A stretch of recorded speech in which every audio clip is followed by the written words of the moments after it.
Lynette Wood spent most of 2 decades in an EMS rig, saving lives. Now she's the fire department mental health counselor, concentrating on psychs. Police sergeant Star Gonzalez spent 8 years in patrol cars, ticketing countless unlicensed teenagers. Now she's helping Detroit kids get driver training and maybe steering them toward joining the force. If that's not the stuff TV series are made of, it might be the stuff that earns a plaque and an ovation.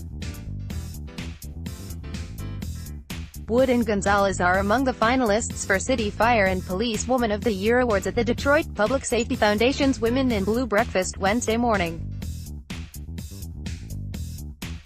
A foundation event in late November will celebrate heroism, the source of dramatic moments that turn up in your living room every week once scriptwriters get involved. The breakfast at the MGM Grand is tethered more to the reality of working in public safety. The keynote address will come from Rosemarie Aquilina, the judge who informed serial sexual abuser Larry Nassar he would die in prison. The key point from the nominations seems to be that the police and fire departments are complex organizations, businesses, really, grinding along as best they can in ways the public rarely sees. It's a huge ecosystem we're all a part of, said Assistant Chief of Police Lashinda Stair, a scheduled speaker Wednesday.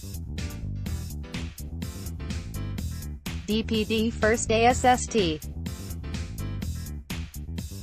Chief Lashinda Stair, courtesy of Detroit Public Safety Foundation. Photo, Detroit Public Safety Foundation. As Stair often tells audiences, she's an unlikely success story, born on the south side of Chicago to a mother who was barely 15. At 45, she's second on the department food chain, working on her third college degree and very much aware she's a woman in a male-centric field. About 25% of the DPD's 3,000 officers are women, an unusually high figure, she says.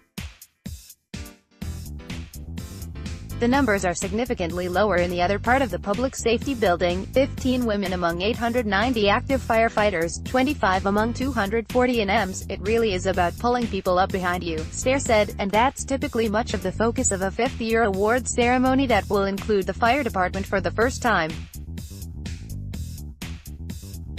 But to a civilian, what also stands out are the scope and often the anonymity of the accomplishments. Wood, 49, still works an EMS shift once a month to keep her skills sharp. Otherwise, she's the perpetually on-call sounding board for problems professional or personal. LT Sonia Russell. Photo courtesy of Detroit Police Department. Photo, Detroit Public Safety Foundation. Incidents with children take the greatest toll on her colleagues, she said. Particularly grisly accidents are difficult, and it's tough when responders wind up working on people they know, which happens with surprising frequency. As I remind people, you have to take care of yourself too, she said. Gonzalez, 37, oversees recruiting, which brought her to a jobs fair and an epiphany last year at Michigan State University. Curious as she watched someone from a large company separate resumes into 2 stacks, she asked why. In the left-hand pile, it turned out, were the applicants without a driver's license, and they were headed to a shredder. People without a license, Gonzalez was told, are considered undependable, inflexible and unmotivated.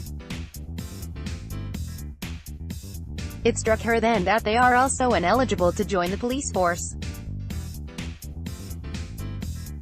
Driver training typically costs $400 to $600, she noted, an impossible burden for a family barely getting by. Get caught driving your little sister to school, and now there are fines and penalties to clear. A further impossibility, we're setting up the roadblock for our youth that's so far down the line nobody is seeing it, said Gonzalez, who joined DPD after 8 years in the Air Force. Her response, with help, she stressed, from numerous others, was a program called Drive to Thrive.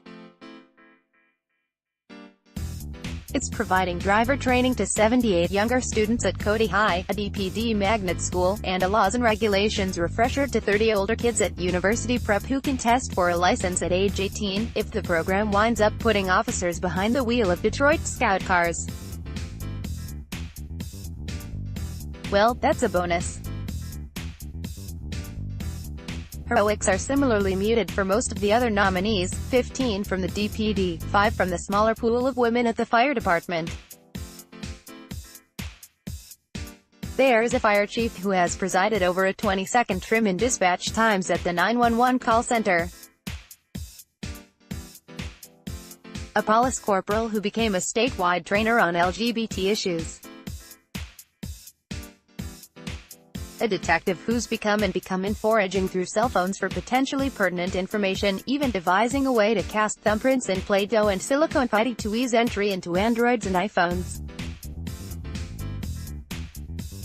And there's a police lieutenant who nominated 2 of the finalists, and wound up a candidate herself. Police Lieutenant Sonia Russell, 39, coordinates the police presence at Detroit Lions games, oversees the Project Greenlight late-night surveillance system, manages video processing and extraction, and is in charge of collecting and disseminating crime data. That's macro level. On a more personal scale, she's the leader of excursions to the morgue. If you're a police officer, Russell said, you've got to see dead bodies, and you might as well find out early what that's like. In less grisly small groups, Russell convenes informal study groups for women planning to take the sergeant or lieutenant exams. Every rank you achieve, she said, you should have people under you that you are adopting to take to the next level. Behind her in a meeting room at headquarters was 19-year DPD veteran Vanessa Burt, part of the communications team. Unnoticed by Russell, she had been listening intently, and as Russell stood to leave she explained why. You're phenomenal, Burt said, and beyond that, you have truly inspired me, just now, to take the sergeant's exam. It wasn't hard to figure out who she would study with. Neil Rubin at DetroitNews.com, Twitter, at NeilRubin_, or share this story, https://detney.ws/2s5rhop.